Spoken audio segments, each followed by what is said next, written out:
What's up, beautiful people? Another day, another study. Once again, we're talking about dementia, one of the favorite subjects on my channel.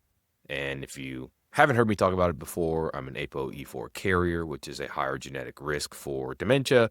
Also, I had my grandmother have Parkinson's disease and my grandfather have Alzheimer's disease. So neurodegenerative diseases run in my family.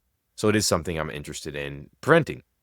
Early onset dementia is diagnosed before age 65, which is thought to be associated with genetic factors, but also highly associated with environmental and lifestyle factors. And we know that omega 3s have a variety of mechanisms that could benefit brain health, including reducing inflammation, increasing neurogenesis. Observational evidence suggests that dietary omega 3 intake can have a lower risk of late onset dementia.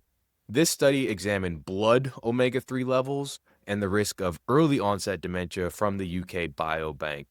And so, compared with the reference group, the group that had the lowest omega 3 blood levels, those in the second highest, which was about 4.4 to 5.35%, and the highest, greater than 5.35%, blood omega 3 levels, total levels, had a 38% and 36% lower risk of early onset dementia.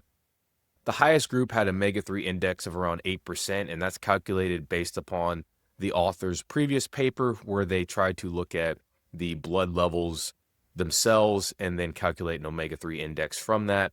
When DHEA was examined alone, only the highest DHEA level group had a statistically significant reduction of early onset dementia, about 35%. Non-DHA omega 3s showed a stronger association, 41% and 37% in the highest groups. When stratified by ApoE4 status, there was no statistically significant interactions that were seen. But overall, this study correlates with other studies showing that there's an inverse association between dietary intake and omega 3 blood levels in dementia.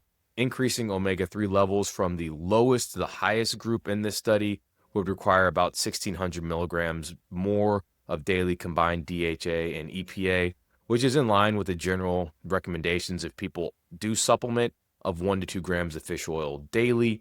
We know from previous studies that 90% of the population does not get enough omega 3 intake here in the US. So I personally take 2 grams of fish oil a day because I don't eat a lot of fatty fish. So my dietary intake is pretty low, but I also do ALA in the form of ground flaxseed. I add that to my Greek yogurt.